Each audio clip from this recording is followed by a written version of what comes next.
agua es lo más principal. Desde aquí resulta bien lejos ir a Chela. Y hay veces en el pozo, hay veces se llevan de ahí abajo, creo que se llevan agua y hay veces llegamos, no hay ni agua, vacío, hasta que ese pozo de ahí también agua. ¿Y de dónde vas a traer? No se puede. Agua siempre es para todo. Agua es vida, como dice.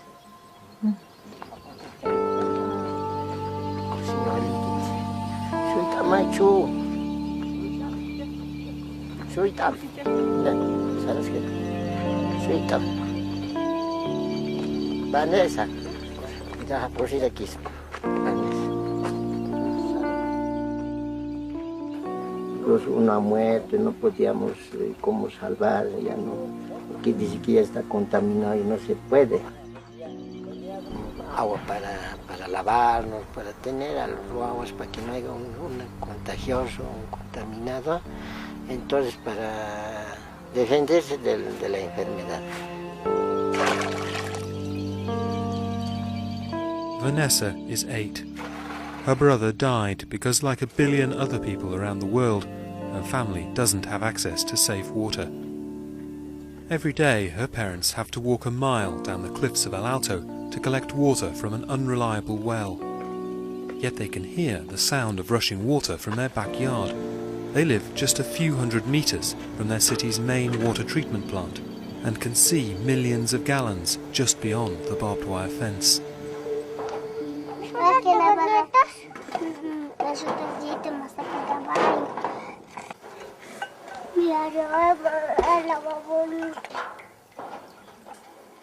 Todos los seres vivos necesitan del agua para vivir.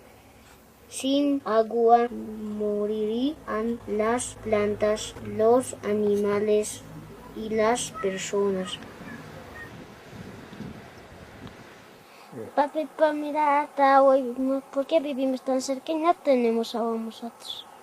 Podemos estar aquí en su puertita, pero no es, cuando uno no tiene plata, no le da fácil, porque somos bolivianos y no tenemos ni esa posibilidad para tener agua. Entonces, todos los que tienen plata no más. For Vanessa's father, Lino, it's simple economics. The mains pipe runs just a few meters from the family's home, but the connection fee charged by the French-controlled water company is as much as he earns in a year. But for Vanessa, it's about more than just money. No tengo amigos, porque no tengo agua y yo quiero jugar conmigo. Yo no tengo agua y nunca me baño. Así me dice. Me dicen que me cochine, que no me van a lavar nada. Me dicen que soy negro, por eso nadie quiere jugar conmigo. Y cuando quiero jugar con alguien, los chicos que me insultan no quieren que juegue. If kids go to school and they're dirty, then there's a huge social stigma attached to that. They're called dirty Indians and dirty peasants. So there's the social stigma, and there's the very real knock-on effects of drinking dirty water, getting diarrhea, not being able to wash your hands, having to decide with your one barrel of water what you're going to do with it. Are you going to wash clothes? You know, you might prioritise washing your body or washing your kids, but then what happens with the clothes?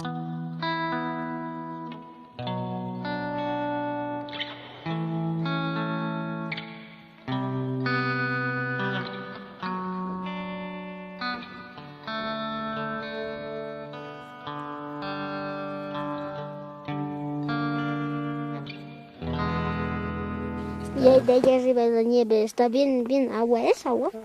La nieve blanco es frío, ahícito, frío. Viendo entre los hielos igual va a hervirse o se va a destruir, ya no va. ¿Ya es montaña de mina? Todos dicen que aquí un tiempo Estados Unidos ya no tendrá agua y dice que de aquí llevarán como adobes, así. Entonces todo el hielo que está alrededor del Cerro Blanco va a ser propietario de los americanos. Y nosotros ni agua no vamos a tener, peor. Con el tiempo ya no va a haber, ya no hay agua. Entonces, si ustedes ya van a ser jóvenes, adultos, así como nosotros, Ya no va a haber, pero con el tiempo vamos a tomar aguas artificiales, creo.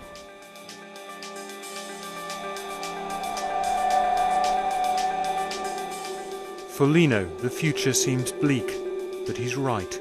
Climate change will mean less water for everyone. Lino may be facing it now, but soon it will reach all of us.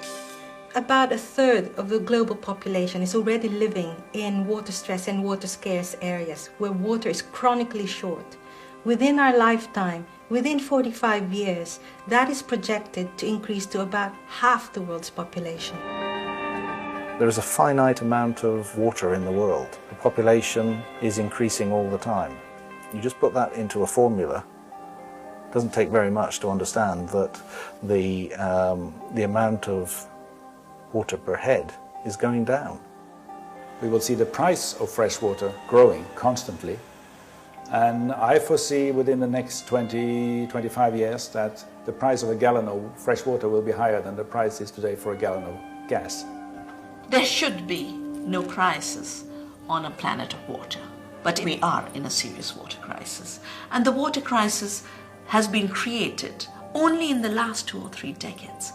There's a comet coming to Earth. It's called the freshwater crisis.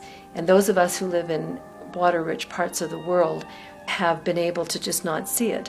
And that's really important that everybody understand. There's no way it's not going to affect everybody eventually. The rich world's response to the impending global water shortage has been to promote the idea of water as a commodity, something that can be bought and sold on the open market. The belief is that market forces will lead to greater efficiency. So should the control of water be concentrated in the hands of powerful multinationals, or should it be a basic human right? In 2000, the United Nations committed to halving the number of people in the world without water by 2015. But many believe that allowing big business to extract and sell water will only make life harder for people like Lino and Vanessa. As less and less water is available, you have yet another problem being added, and that is the problem of privatization. There are companies now saying, why don't we bottle it, mine it, divert it, sell it, commodify it. That greed of privatization, I believe, will be much worse than climate change and everything else that has left us with the water crisis. In India, the battle lines are being drawn between local farmers and the world's biggest brand over who gets to use the water beneath the desert sands of Rajasthan. How the battle unfolds could have a major impact on the future of the world's water.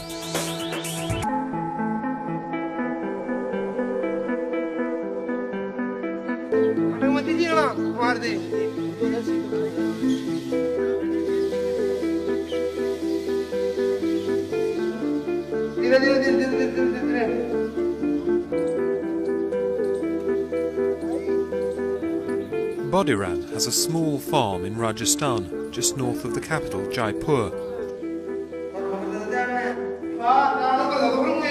His family and his farm have always relied on just one source of water, their well. But since Coca-Cola built a factory nearby and started pumping water from beneath the desert sands to make soft drinks, that well has run dry every year. बिना पानी मैं मारू परिवार बच्चे वो नहीं जी पाएंगे मर जाएंगे एक दिन में या पूरा दिन के मायने 4-5 फुट बढ़ती या साल की 10 फुटे 12 फुटे 15 फुटे हर साल. So far, the well is 180 feet deep, but still there is no sign of water. These farmers say the water table started to drop dramatically about 5 years ago, just after Coca-Cola set up a factory here.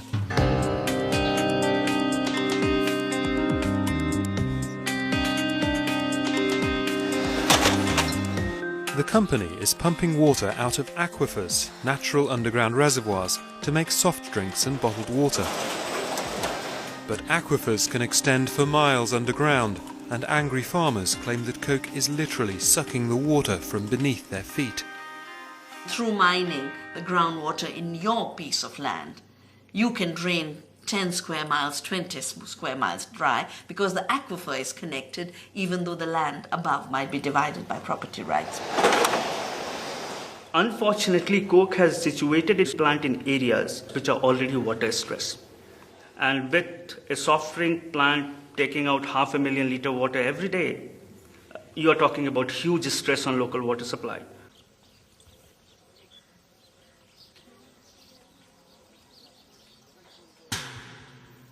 Mahadev is another local farmer barely clinging to the land he inherited from his father. The family used to have a small reservoir to tide them over outside the monsoon, but since 2001 the reservoir has been empty. जो भी हमारे पास 2 कुएं थे उनमें से एक खराब हो गया, एक में से ही अपने पूरे ही परिवार का सारा काम बस वहीं से चलाते हैं और एक ही कुआं सींचते हैं. Mahadev fears that soon he may no longer be able to feed his family. तो हमारे सामने एक पहाड़ और एक काफ़ी परेशानी भारी समस्या आ गई इस वजह से कि यदि पीने का ही पानी नहीं है तो हमको तो यहाँ से छोड़ना ही पड़ेगा.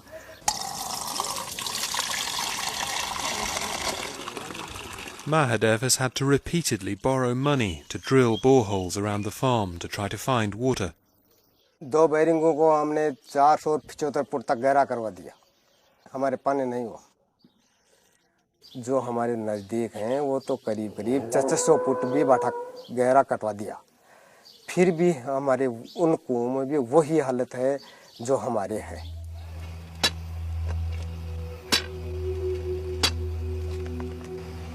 After 8 failed attempts, Mahadev now owes so much money that he has to break rocks at the local quarry to feed his family and repay his debts. क्योंकि हमारे पास और दूसरा धंधा भी नहीं है कि हम कहीं नौकरी वाले हों या और कहीं लग जाएं.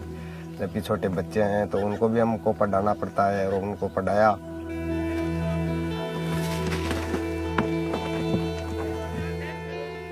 तो कोका कोला की हमें कोई ज़रूरत नहीं है.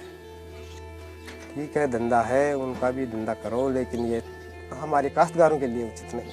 हम जो भी हमारे नज़दीक भाई हैं सब मिलजुल करके और सब यही सोचते हैं और बातचीत भी करते हैं आपस में कि ये अपने पास में ये कोका कोला का पॉइंट है ना, ये गलत हो गया क्योंकि ये अपना पानी सारा का सारा इधर खींच रहा है.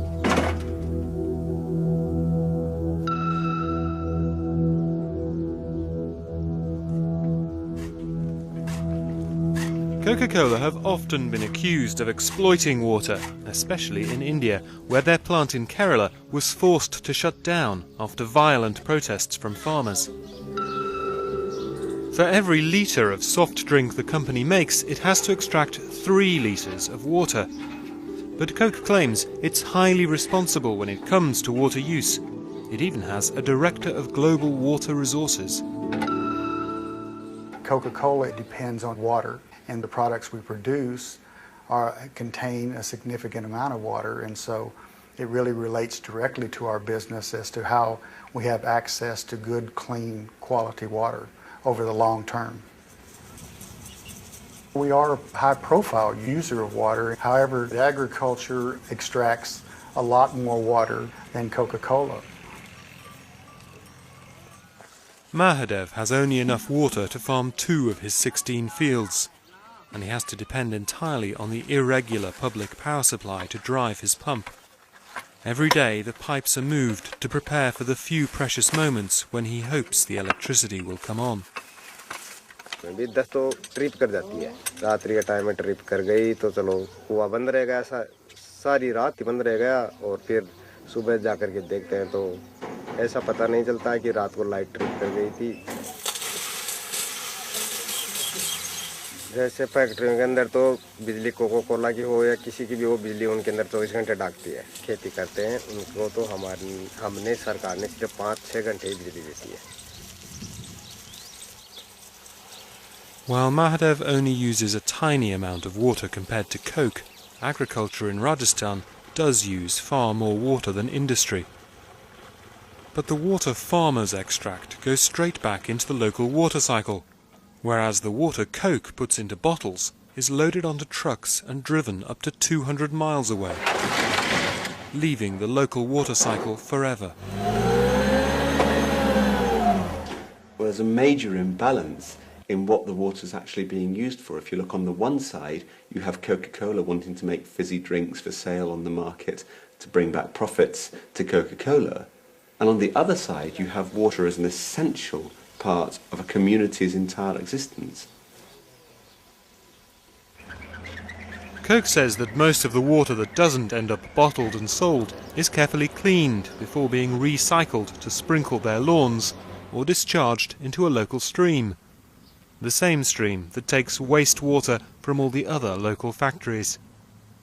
Coke has also built a series of recharge shafts, deep tubes filled with coarse gravel in areas that flood during the monsoon. The idea is that when it does rain, instead of the water just evaporating or running out to sea, these shafts funnel the water down to the aquifer to refill it. Coke also wanted us to meet a local village leader they knew. He had a very clear message. तो गांव वाले Coca Cola के खिलाफ बिल्कुल नहीं है, न यहाँ का एक किसान कोका कोला की, ना जो बाहरी तत्व आते हैं उनके साथ हैं। बाहरी तत्व आते हैं, स्टैंड पे लगाया माइक चालू हो जाते हैं, तो भीड़ तो यूँ ऑटोमेटिक, एक मदारी भी बंदर वाला खेल दिखाने आता है, वो बजाय तो भीड़ इकट्ठी हो जाती है, थोड़े बहुत 150 लोग इकट्ठे हो जाते हैं और कुछ नहीं है। किसान एक भी खिलाफ नहीं है Coca Cola. But some farmers at the village market didn't agree. जब कोका कोला आई थी उससे पहले हमारे 20 फीट के ऊपर पानी था, हम कुएं से सिंचाई करते थे और अब वो पानी 165 या 150 फीट के लगभग चला गया। कोका कोला की वजह से आस पड़ोस के 50 किलोमीटर के एरिया, 10 किलोमीटर का विशेष एरिया में पानी का जो लेवल है वो 165 फीट के ऊपर चला गया है। बंदी बढ़िया कोई, तो सबसे बड़ी समस्या है इस कोका कोला को हटाने की।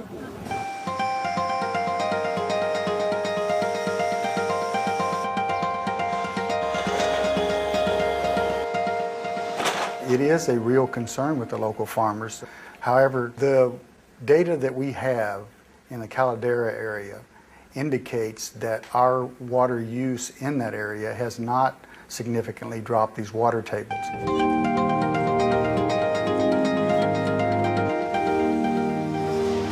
The official government figures don't support Coke's optimism. Since the plant opened in 1999, the groundwater level has gone down dramatically.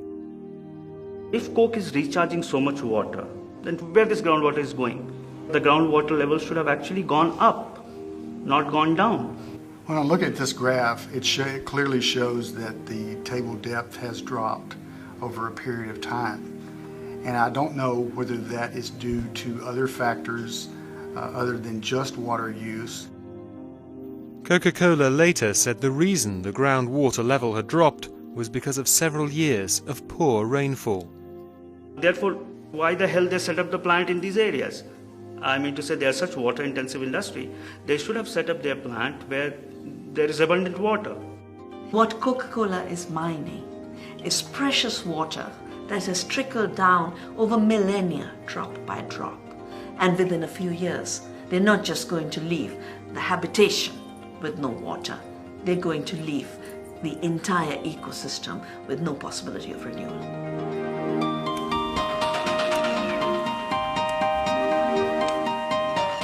The hardships Indian farmers endure can seem very remote to those of us living in the water-rich British Isles. But in fact, we are vitally linked to many of the water-starved countries of the world through the food we choose.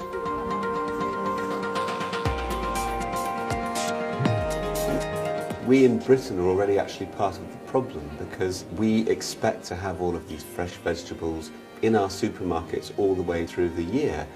It takes 650 litres of water, 10 bathtubs, to grow just a single bowl of salad. And so what we're doing is exporting a water problem to those countries. We're exporting conflicts about water. We're exporting possible droughts. The problem is that we're not aware of the impact that our consumption habits here in Britain are having on those countries. Most of our salads now come from the desperately drought-stricken south of Spain, where rainfall last year was the lowest since records began.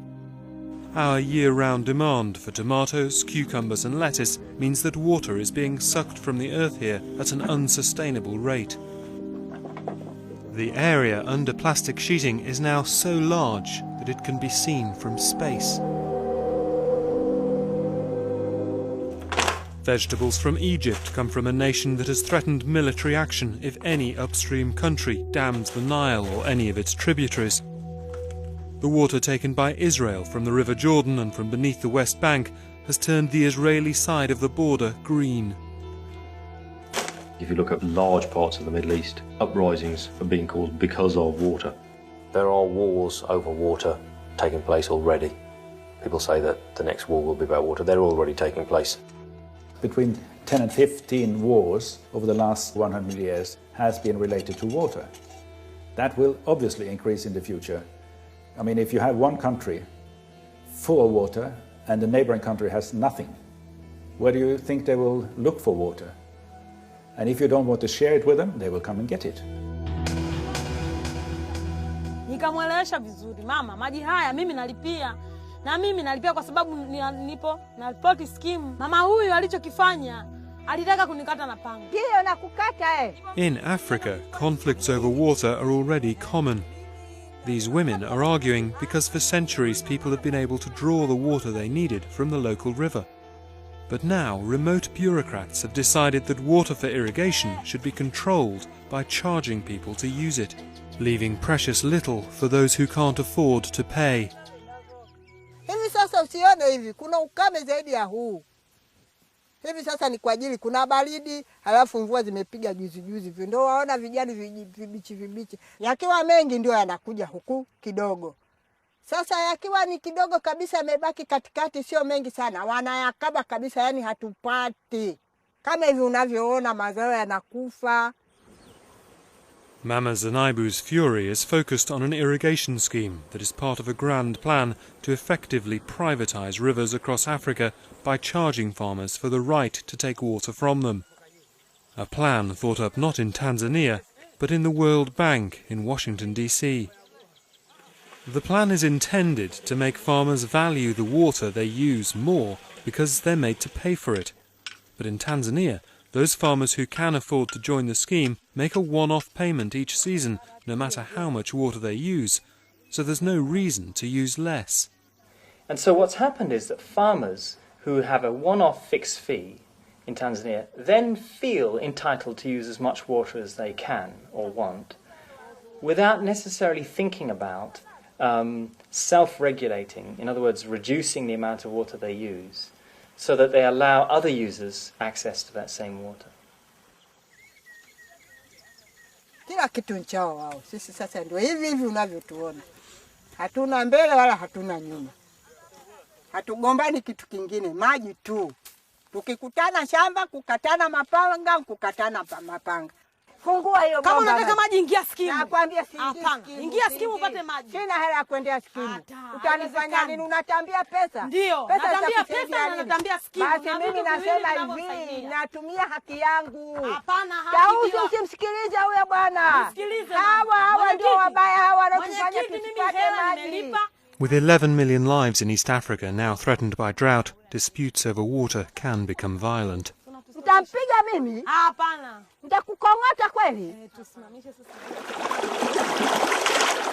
But despite these problems, there are plans to roll out schemes like this across most of Africa. And the people pushing it are economists based in the World Bank.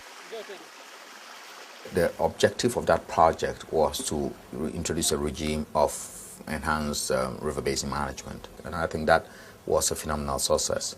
And the other side of the project was a small-scale irrigation improvement program, which targeted some areas in the basin that will allow for efficient irrigation, community-based irrigation systems, and that also was very, very successful.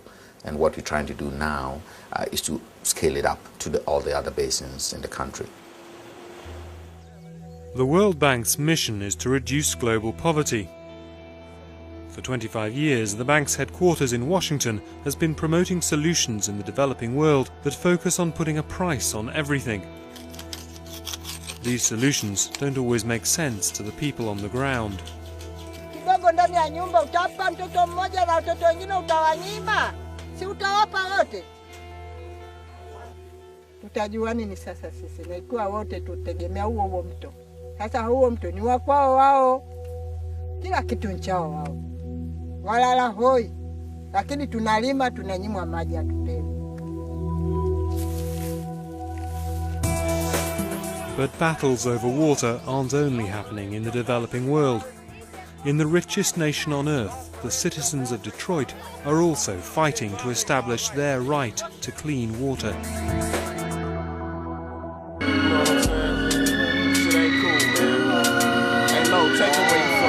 Let me take you to a place where the sun don't shine. Killers don't talk, little kids don't mind. Men don't work, don't take care of babies. You bought my album, but bootleggers don't pay me. This is the place where don't nothing surprise me, the ghetto. Betty has lived in Detroit all her life and seen a city that was once the industrial heart of the USA fall apart. She might live in the wealthiest country in the world, but like Lino in Bolivia, she has to fetch water every day. This is Granny just coming to get some water. We make about 2 or 3 trips to get what we need to wash up for the next day. We do this every day. My husband has been diagnosed as having Alzheimer's, and I have to keep his clothes and everything for water, him to drink, to take his medication.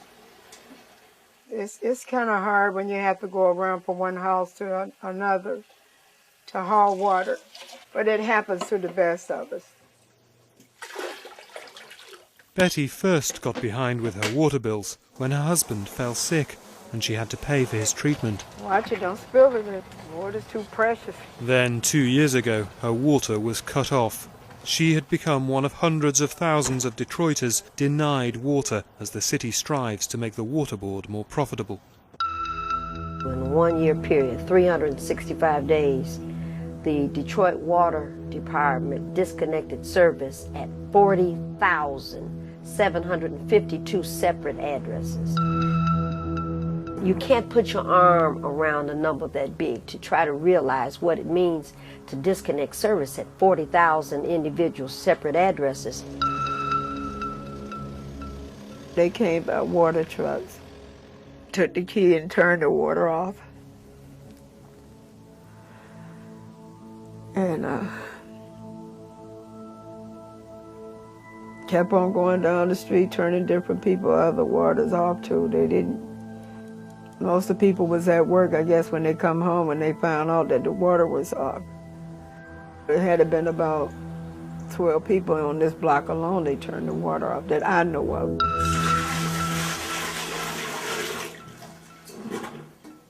It is hell. I wouldn't wish this on anybody to try to live without water. I wouldn't care if you have gas and lights and what. It's a necessity to have water because it's hard to wash your clothes, take a bath, washing dishes, cooking, brushing your teeth, or anything, whatever. I mean, water is a necessity for anybody.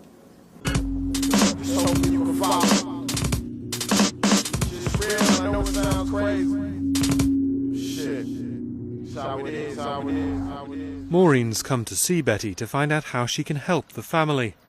Betty is just one of thousands of water cutoffs that are being championed by Michigan Welfare Rights. We take from 15 to 18 calls an hour for water. Just regular folks. Christians, Jews, Muslims, some that don't believe in nothing. This shutoff of water is an equal opportunity offender. Now, the bills started to back up then when the income started to be challenged. My husband got sick and I had to take off from work. And I had to pay a lot of medical bills, and that's how I got behind in my water bill. Okay. Now, how much is the water bill? I owe $3,000 for water. Ooh-wee, you've been providing swimming pools up and down the block? It's not possible to have a $3,000 water bill. Betty may have been disconnected for 2 years, but she's still getting water and sewage bills, and they're still going up. All right, this says they're also charging you $4,000 worth of sewage. And how long has the water been off? How is that the water is off? That's why I'm confused. It's not. You're not confused. You know madness when you see it. You're not confused. I think you owe the water department $800 and something. That's what I think, and that's what I'm gonna fight for. Now they may say no, they may say $900. I'm gonna say $7. I'm gonna go the other way. Okay. Now you gotta promise you're not gonna put no more water in nobody else's swimming pools up and down your block. Thank you. Thank you. I don't know where to hug you or kiss you. It's too much. There are too many cases. And now we have another example of a human being with a disabled husband who for 2 years has been living without water. You know, you can't call yourself a part of the greatest nation in the world when you have this kind of circumstances. Just like all the rest of them, it's unconscionable. But things don't look like they're going to improve for the poor of Detroit. The people that shut accounts have a workload of 32 accounts a day, and now there's a proposal to try and get them to do as many as 60 accounts a day, which would amount to an account every 3 minutes. Currently, it's winter in Detroit and the ground is really hard, but the ground is going to thaw and the water department will certainly be aggressively shutting water off in the residential areas of Detroit. Emily and her water workers' union blame the aggressive cut-off policy on the city's mayor and his water department director, Victor Mercado, a man who was formerly vice president of the private water company Thames Water North America. The unions fear the cut-offs and a deliberate policy of running down the system is preparing the water department to join the many across America that have already been controversially privatized. The city denies this, but for politicians, privatization can be very attractive. With water in private hands, they can escape blame for a water board's failings. The water service, sorry, is not sexy. You spend a ton of money and you bury it in pipes. It's not visible. The mayor can't go around saying, this is me, I've done this. So the running down strategy is one we've seen in a number of countries, where you can starve the utility of capital. So then the citizens who are unhappy with the public service will then accept any alternative, including privatization, which, as we know in our experience, has significant problems in it.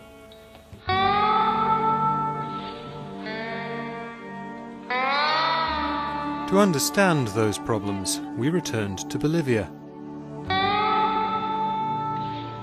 The people of El Alto and La Paz have been living with a privatized water provider for several years now. Aguas del Illimani is majority owned and controlled by one of the world's biggest water multinationals, the French company Suez. But some residents of El Alto, like Lino and Flora, deeply distrust the company. Del Aguas del Illimani nos quieren matar así vivo mismo, yo creo, sin agua. O ellos mismos creo que quieren que haya una contaminación en aquí. Es por la sociedad, por no darnos agua. Las aguas que se mueran, que se enfermen y que se mueran. Es lo que quiere, creo yo. Luego parte vas a vestir, no la va tomando más tarde. Flora is outraged because the main water pipe runs under the street right in front of their house. But Aguas del Illimani wants $200 to connect them, a sum way beyond the means of Flora's family and many others in El Alto.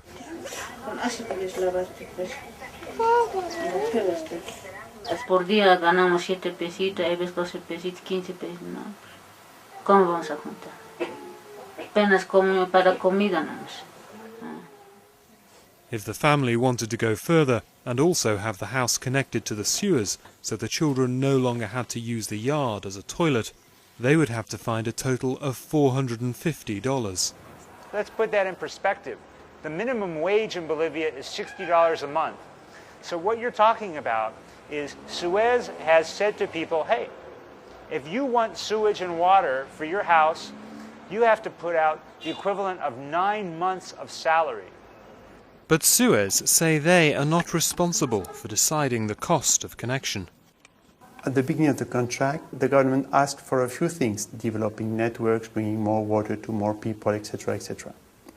So we said we have to make some investments and we have to get some income. And the government said, to get this kind of income, you will increase the price of the connection fee. And we don't have any choice. Suez say the high connection fees should also be judged against relatively low water rates. But that's little comfort for families who could never afford to get connected in the first place. Diarrea tiene ahora y anoche he querido vomitar. No, constantemente se enferma. Ella nomás está, cada rato estoy llevando al médico. Diarrhea is the single biggest killer of children under 5 in the poor countries of the world. 3,900 children die every single day because of lack of access to clean water and adequate sanitation.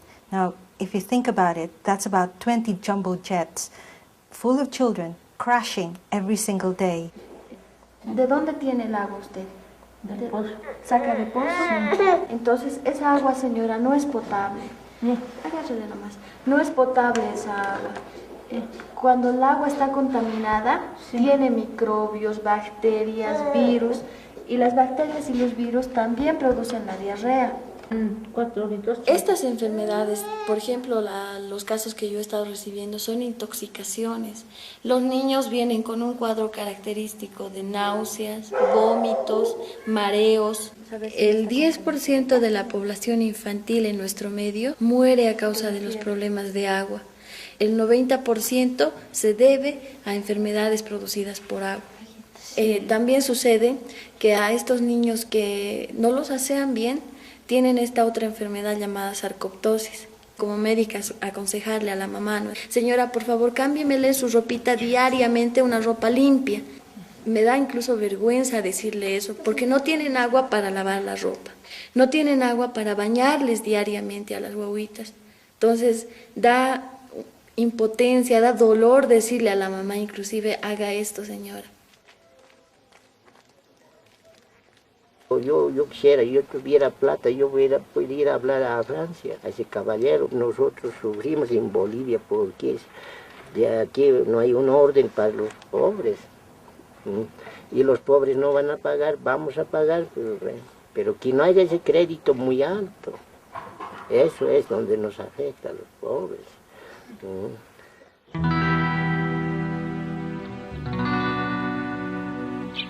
Suez say El Amani has done an excellent job in El Alto, and that they have connected people at almost 3 times the rate of the public water utility before them.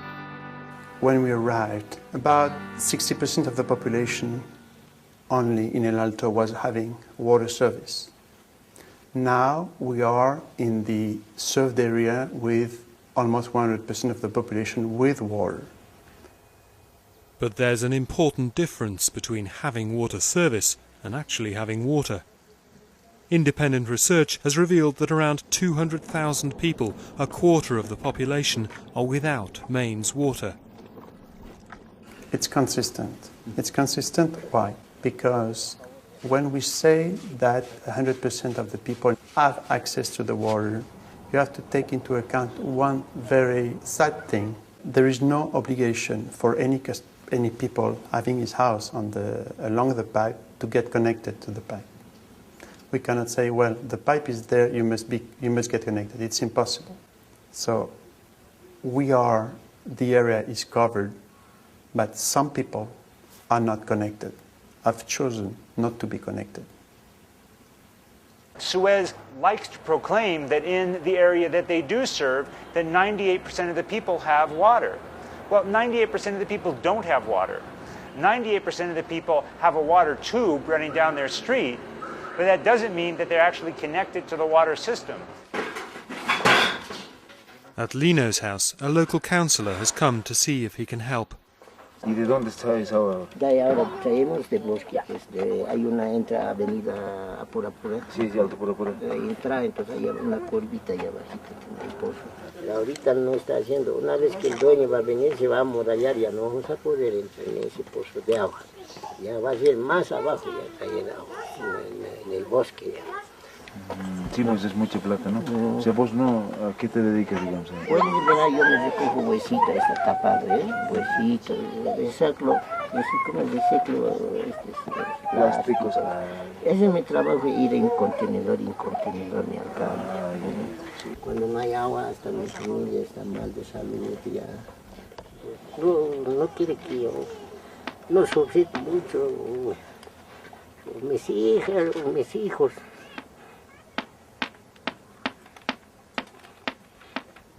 Disculpa.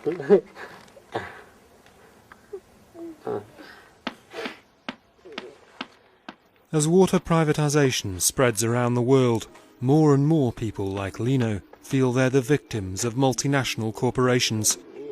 Corporations that have a duty to put the interests of their shareholders before the needs of the populations they serve. So where did this obsession with privatization begin? To answer that, we need look no further than the British House of Commons. Privatization is a very much better deal for the consumer. That is the message.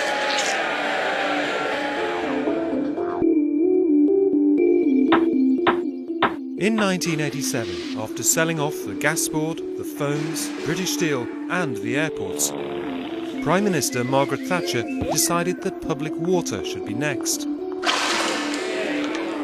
Mr. Speaker, as has been proved on many occasions, the privatised water supply is very much more efficient than a public organisation. Privatisation is a very much better deal for the consumer. That is the message.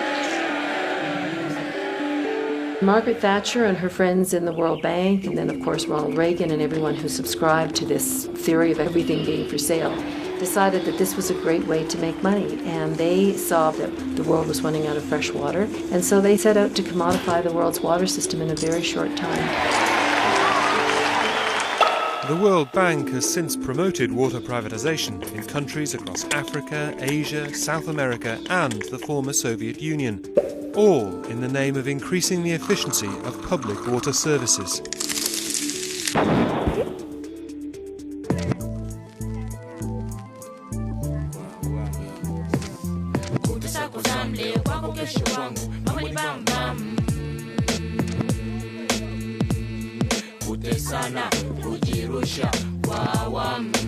As Margaret Thatcher hoped, the British companies she helped create have become world leaders in privatisation. One of them recently took control of the water supply in the capital of Tanzania, Dar es Salaam.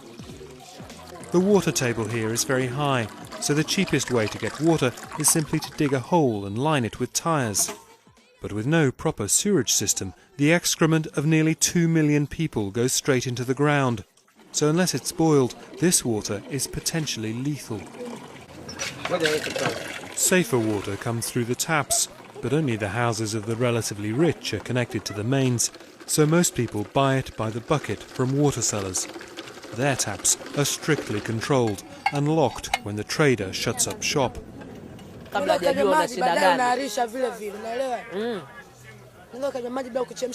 kile kipindi kile cha maji kukatika kile ndio inakuwa maji tunakunywa hadi maji ya chini. Shida ya maji dumu 500 sasa hivi dumu 400. Na hapa kuchota maji unalipa shilingi ngapi? 20 sana 50. Kutoka ni mbali sana kuchota maji. Uzuri wapi? Kule ile barabara kule. Wengine tumetoka Mwananyamala. Sasa mama, dada ukitoka hapa kwa mfano ukibeba ndoo yako kichwani nyumbani unafika saa ngapi? Saa hizi saa 3. Saa hizi saa 5. Saa hizi saa 2 dakika 10. Saa 2 nafika saa 4. Saa 4. Masaa mawili. Siwezi kutembea. These women have to travel so far for water because otherwise they have to pay the water boys, who wheel 50-litre containers around the city. They might bring the water to your door, but the more people involved in the chain of delivery, the more expensive it becomes. Nakuja nachota maji yangu asubuhi saa 12, mimi nauza kila dumu moja 200. Nikimaliza nakuja tena, nachukua tena, nanunua dumu shilingi 30, napakia kwenye toroli langu dumu 10, naenda tena mimi njiani nauza dumu moja 200. Basi biashara yake nzuri, mimi naenda mpaka tipo 12. Kuanzia saa 12 asubuhi. Natundika maji tipo 12. Hata majembe kutokea, wakati fulani kugongana na mipini kuvunjika. Kilichobaki usiye kugonganisha tukomesha kipa. Na maana ya wanafiki walisema, mwaka huu hauishi bila wewe kuachia kazi. Lakini cha kushakaza paka sasa unatesa. Tena na Vanessa wewe. Mama maji. Unauzaje? Nauza dumu 200. Maji punguza bwana. Lete 100 mimi nachukua yote. 100 mama siuzi. Maji shida sana. Maji shida? Maji shida afu watoka mbali sana. Basi punguza bwana. Basi wewe 150. 150 hailipi. Basi wewe unanunua kwa shilingi 20. Nikataa hela lakini hailipi. Ngapi unataka? 200 basi itabidi nichukue tu ndumu 3. 3. Sawa. Maana yake gali mno. Sawa. Sawa. Sawa. Haya. With water supplies this chaotic, the World Bank and the government decided to partially privatise water in Dar es Salaam. Because of years of socialist orientation and inefficiency in general, the government felt that bringing in private sector would be useful. So the experiment was to start with Dar es Salaam, and if it works, maybe extend it to other cities in the country. The government and the World Bank guessed privatisation might prove unpopular, but they had a wealthy ally. Although water privatisation was opposed by Labour during Mrs Thatcher's time, the Blair government has spent hundreds of millions of pounds through the foreign aid budget helping privatisation in many forms in the developing world. In Tanzania, the UK government funded this pop song selling the idea of privatisation to the people.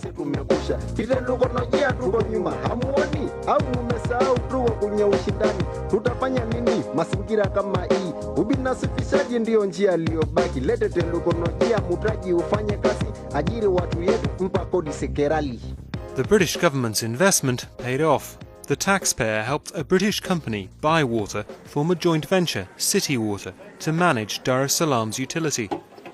Bywater has been involved in many privatisations and knows the potential profit and the potential risks. In 1999, the chairman, Adrian White, advised other companies to try to tilt the playing field in their favour before getting involved. Don't take the plunge, he said, unless there's a government guarantee of payment, protection against inflation, devaluation and foreign exchange fluctuation, a guaranteed return on investment, an automatic tariff increase formula, no real competition and no upfront payments. 7 years on, Bywater says it's reviewed this position. It now runs businesses around the world and has described itself as the perfect water company. So customers like Christina hoped things would soon improve. She works in one of Dar's top hotels, where guests never run short of water. But when she went home, she found her taps were working less and less often. Before City Water, we were getting water 3 full days per week. Lakini City Water walipokuja, maji yakawa yamepungua sana. Na badala yake yanatoka usiku. Na walipunguza hata ile siku 3 ikawa ni mara 2 au saa ingine tusipate kabisa hata hiyo usiku huu. I'm angry, but what can I do? Christina and her husband have 4 children, all still at school, and now a baby grandchild. So it was a shock that as the taps went dry, the bills went up. Na bili ambayo tulikuwa tunalipa ilikuwa ni shilingi 15,000. Lakini City Water walipokuja walipandisha bei ya bili ikawa 25,000. Na hata hivi walipunguza maji. 25,000 ni robo ya mshahara wangu. Lakini nikilipia 25,000 maji nitakuwa bado nimekuwa na kasoro ya hela, yani nitakuwa sina balance ya aina yoyote. Nilichagua afadhali nichote maji kwa jirani, lakini niwalipie watoto wangu. Kwa sababu 25,000 kama nitaweka 25,000 kwa miezi 6, tayari nimeshalipa ada ya mtoto wangu moja. When City Water came round to cut off Christina, they not only disconnected her water at the stopcock, they also confiscated her taps and filled her pipes with concrete to make sure she didn't illegally reconnect her supply. But the billing department was not quite so efficient. Months after being cut off, like Betty in Detroit, she is still being sent bills for water she could never have used. Even if I don't have water, they charge me. That's why every month they come here. They charge me. Bywater accepts there were price increases, but says these were set out in their contract with the government, and that while some people may have received less water, others saw marked improvements in supply. I'm sure there's a varied picture I'm sure you can find people also who said we've had water for the first time for 20 years. I've been to Dar es Salaam, and it's not comfortable when you see people who don't have access to water, who have to buy it off the street vendors and pay 10 times more than we would be charging them, that type of thing. What I can say, though, is that people did generally, all I can go on is the basic numbers and quantities and qualities and the independent checks that were undertaken to say that somebody somewhere was getting more water.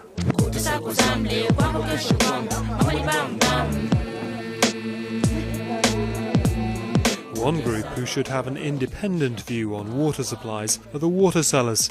So how did City Water affect their business? Kipindi kile enzi ya City Water biashara ilikuwa ni nzuri kwa kuwa watu walikuwa ni wengi na eneo kubwa lilikuwa halipati maji. Kwa hiyo biashara kipande chetu ikawa nzuri. Lakini uzuri wa biashara kwa kuwa watu wamekosa na ni usumbufu kwetu kwa kuwa watu ni wengi mno na hatuwezi kuwahudumia.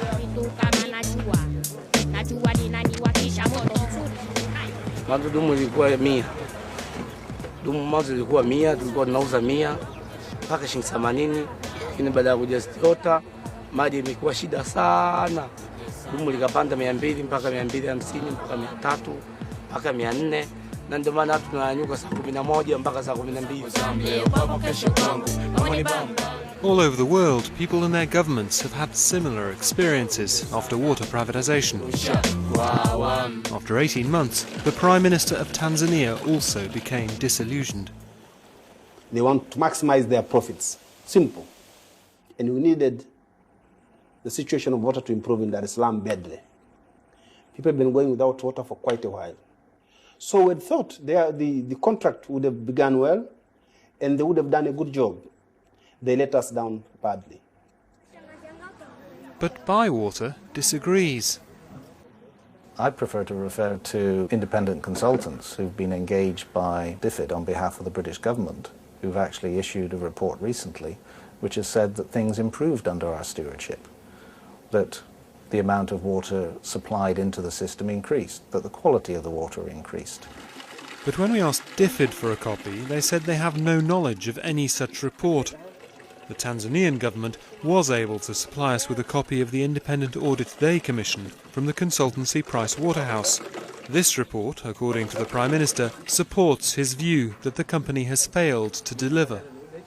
I think it's an interesting audit, that one. I think there are quite a lot of examples where government commissions audits and defines the terms of reference that delivers the answer that surprisingly they quite expected, or they wanted, let's put it that way. Eventually negotiations broke down. The government withdrew from the contract and senior British staff of City Water were told to leave the country.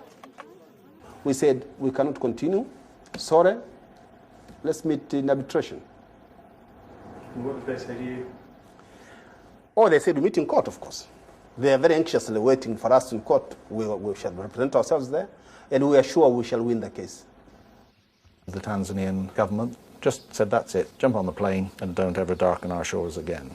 So the private sector has been discredited, unfairly discredited, by our treatment in Dar es Salaam. And the fact that this failed through a political decision is something that I don't want to ruin our professional image and our professional reputation, because we're good at what we do. But the Prime Minister has very clear advice for any other developing world nations being pressurised by the World Bank to privatise their water. Think again before you privatize. Privatizing water is, to me, dangerous. But the World Bank still sees things differently.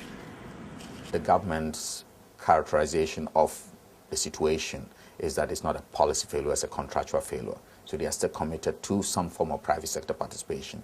When the World Bank says that this has been a contractual failure and not a policy failure, what they're trying to say is that the idea was a good idea, it just hasn't been implemented properly.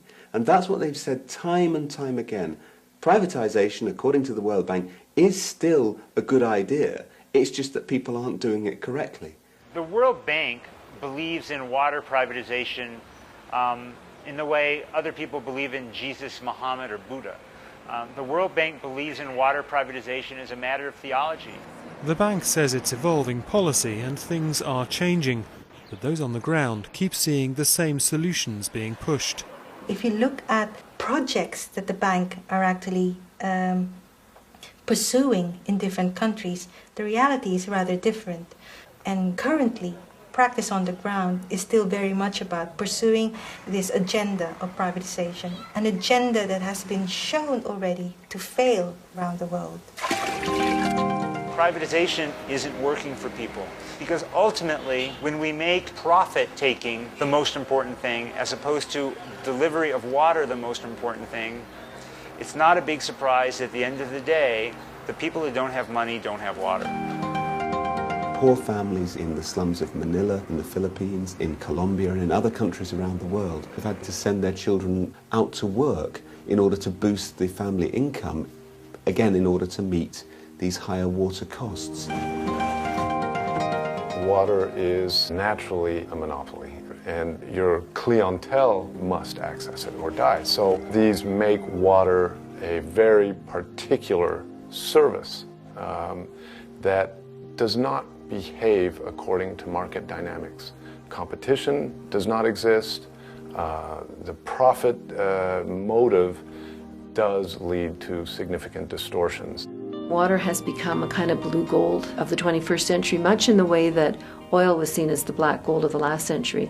And you remember that a set of large corporations and very powerful governments made energy into a cartel, divided it up and drove up the prices and didn't give access to those who couldn't afford it. That very same model is the model that's now being used for freshwater services.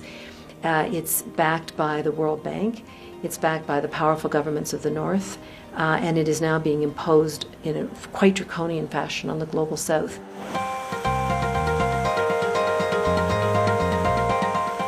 Not everybody thinks that making water a commodity is a bad idea. In Oslo, this bag has been filled with over a ton of water and is about to be dropped 20 meters to test its strength. Bags like this, but as large as a football field, are already being used to trade huge quantities of water.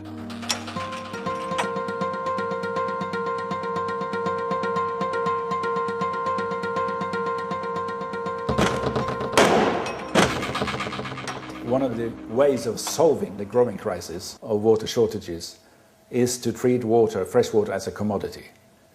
Because if it is treated as a commodity, first of all, you will make a market for it. There will be profit in dealing with it, and people will be able to put a value on the commodity. A trade in water already exists in England, with water companies in wetter areas selling to those with a drought. This massive pipeline encircles London and lets engineers move water to where it's needed at the touch of a button. But moving water in bulk by ocean-going water bag or tanker will become more common in the near future. There have been projects between Spain and northern Africa. There are projects in the South China Sea. And there is a big project about to come alive to transport water from the River Rhône in France to Israel. The Iranian project we are about to start up, we are talking about quantities of between 100 and 200 million cubic meters per year. To visualize that, you can think about an Olympic swimming pool. We will transport at least 1,000 swimming pools per day, 365 days a year. Others feel that making water a commodity will just make life worse for the poor.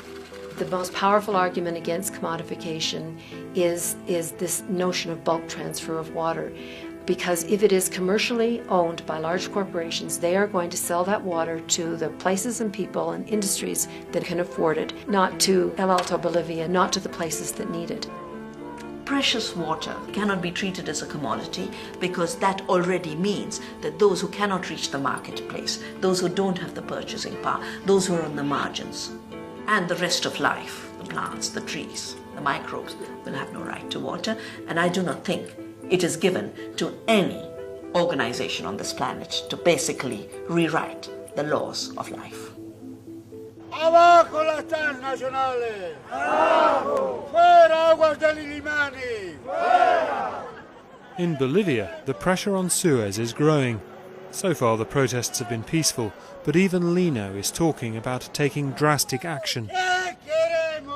O atacar aguas de Limania o destruirlos de una vez, porque aquí no podemos aguantar los pobres o aquellas personas. Ni así que tenga plata no vamos a poder aguantar porque... What everyone fears is a repeat of the Bolivian water war of 2000, when the American company Bechtel took over the water supply in the city of Cochabamba and increased water charges dramatically. People reacted immediately. In January of 2000, the streets behind me were filled with people protesting the water increases. And this was going to be a peaceful protest. To everybody's surprise, the government sent into Cochabamba 1,200 armed police.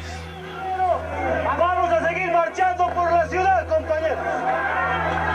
Policías especializados en reprimir a la gente con palos, con chicotes, con gases, además muy bien equipados con motocicletas y pesos.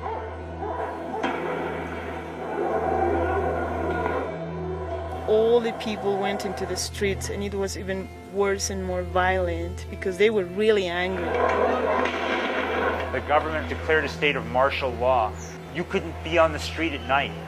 They were going around to people's homes in the middle of the night and arresting them. That's what was going on here, all in the name of keeping this foreign corporation happy and keeping their contract intact. But the arrest of Oscar Oliveira and the other leaders of the protest just inflamed the public, and thousands more joined the demonstrators. Then the police started to use live ammunition. Hubieron más de 30 heridos de bala, unos 8 jóvenes que quedaron lesionados de por vida, perdieron sus ojos, se fracturaron sus brazos por las balas y hubieron centenares de heridos por gases y balines. A 17-year-old boy, Victor Hugo Daza, was shot and killed. It became very clear that there was no way that Bechtel could stay in the city, and finally the leaders of Bechtel fled. Soon afterwards, the president was forced to resign, and now history is repeating itself. After more mass protests over privatization, another government has collapsed, and the country has elected South America's first ever indigenous premier. He has appointed the leader of the protests in El Alto as the new water minister, so things don't look good for Suez. For the moment, the company is still in charge, and Lino is still unable to pay the connection fee. But he has heard that the local authorities are now encouraging people to connect illegally. Suman 208,000 habitantes que están condenados a no tener agua, hermano. A la muerte también. Ya, están condenados. Si no hay agua, pues estamos, digamos, condenados a morir, ¿lo ve? Hay una resolución que los presidentes de la ciudad del Alto, todos los presidentes, han emitido donde indican la desobediencia civil. Trataremos de colaborarte con la desobediencia civil, de conectar, digamos, de manera directa, cosa que cuando, digamos, Aguas de Limani se vaya, pues ustedes puedan regularizar. Del consumo vamos a pagar, ¿ya? Pero lo que no vamos a pagar es, con esta desobediencia civil, el costo alto que se paga a Aguas de Limani, ¿no?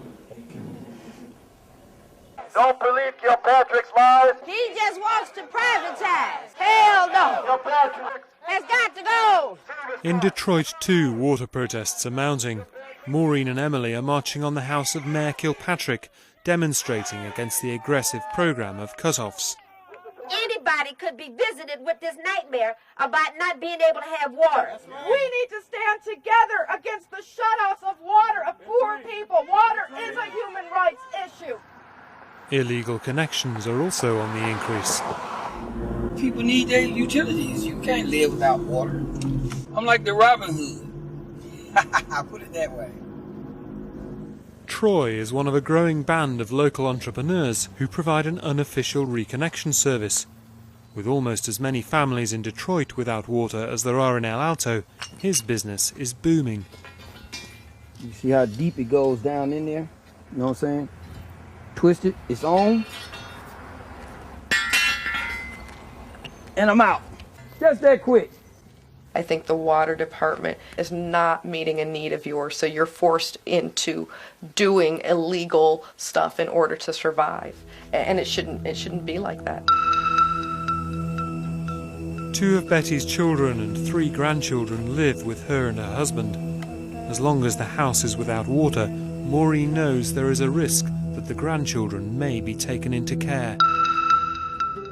Because you have no water, if you're a welfare recipient with minor children, it can mean that protective services can be called to your home, and your minor children can be taken out of your household and placed into foster care because you don't have water. I can't stay here without water. I got children in the house. So I went to the hardware store and I got a key and I learned how to turn it off and on myself. I do it like at night. I don't do it in the daytime because I don't want to be seen. I don't like living like I'm living when you got to duck and dodge every time you turn around. And you know a bill have to be paid, you know?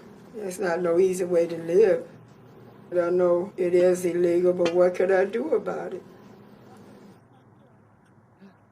If you had told me this 5 years ago, I wouldn't believe it.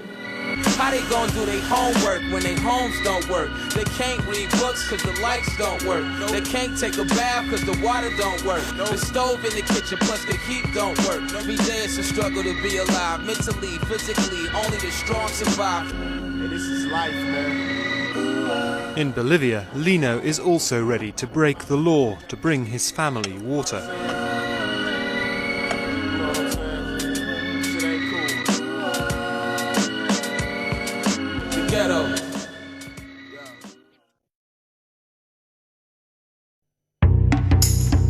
Research shows if you swap your indulgent snacks for a Special K bar and have Special K for breakfast, you could lose up to an inch from your waist, bust and hips.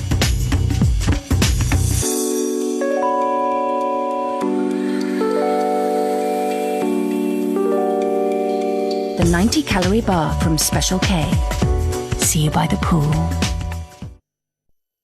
This is a tale about time and how you just never seem to have enough of it, especially when it comes to shopping. That's why at Argos we thought, how about letting you check your goodies are in stock, reserve them online, and then quick pay when you collect them, so we can give you the greatest gift of all, the gift of time.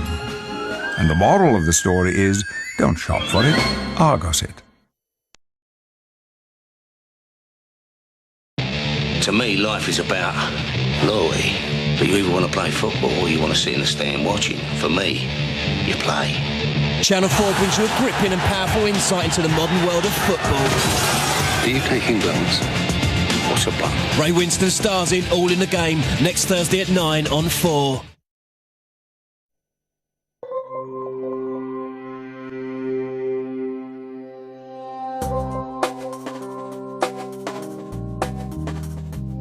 In El Alto, Lino's struggle to get water is finally drawing to a close. The local authorities have looked into his case and told him he can connect illegally to the water main outside his house. Lino and Flora just have to buy the tools and pipe they need, and they can at last connect the family. Lino is still afraid that he will be caught by Aguas del Illimani, but the support of the local authorities has given him courage. Aguas del Illimani no es, nos hace prisionero, pero ya tiene que ser todo en Figove más o menos unas carpetas de esta altura, unos 6, 8. Entonces, esas personas tendrán que ir toditos, 200,000 personas. Entonces nos unimos y que Aguas del Illimani que aliste las celdas, si hay, ¿no? Entonces creo que no va a ser esto. To minimize the chances of being discovered by the company, Lino is hoping to get the whole job done in the course of a single night. He's persuaded some of his friends to help him dig, but with temperatures dropping well below freezing, they need plenty of home-brewed liquor, coca leaves and cigarettes to keep out the bitter chill.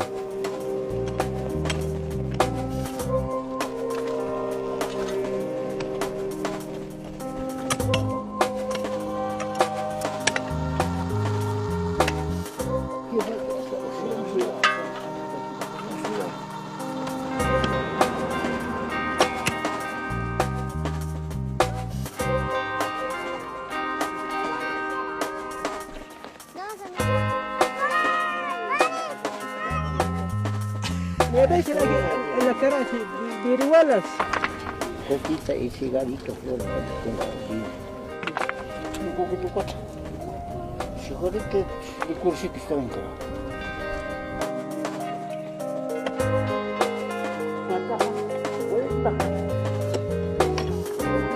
Hielo.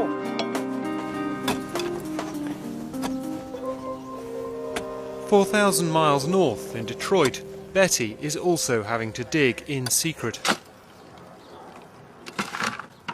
The latest problem I have now, since I had my water turned back on illegally, I found out that I had a sewer problem in my basement, and that's been backing up.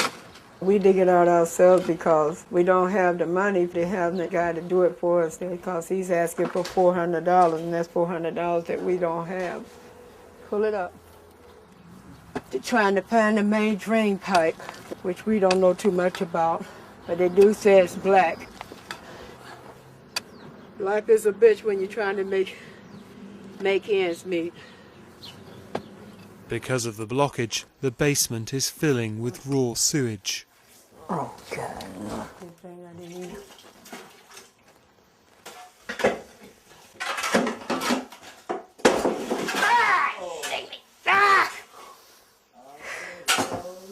Oh! Shit! Oh! That's for real. Shit! Look at the wall. You know you got here. I ain't gonna never tell nobody I haven't tasted shit before. Damn. Detroit NFI. And there's further bad news from Maureen, who's been trying to negotiate with the water board for the last 6 months. So are you someplace where I can call you back? It's been a long battle, and we're not finished yet. After multiple telephone calls to the water department, letters of inquiry, requests for hearings, we found that the water bill is $8,000. Sometime I get depressed, and they know. That was one time that I told my kids I was going to take my own life. But when it got too hard, you know, when he was taking everything, and I didn't know which way to turn at that time.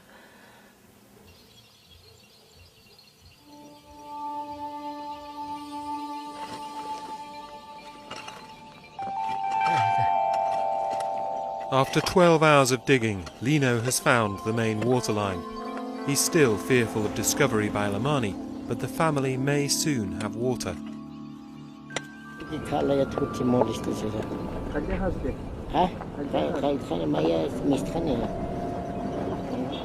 6 years after the nations of the world committed to halving the number of people without water, there is no chance that target will be met. Unless governments are prepared to commit the resources to ensure water is a human right rather than just a tradable commodity, there will be more and more families like Lino's in the poor south and like Betty's in the rich north. Agua fuerte que empuja. Ahora, para limpiar esa cosa tiene que estar soportando. Water is an emotive issue. It's about rights. It's about my health. It's very, very political. The time for making decisions on water is now. In some parts of America, people are using 800 litres per person per day, which is totally unsustainable.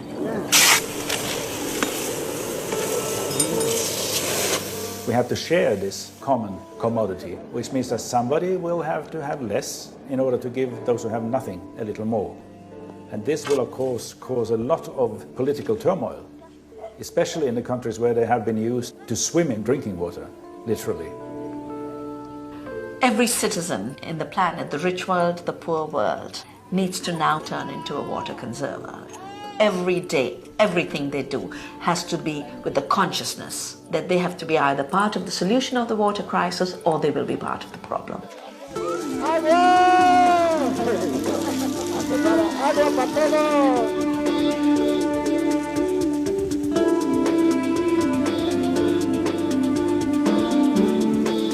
Next, a personal view on how Europe could shape the future of Islam in Dispatches, The Muslim Reformation.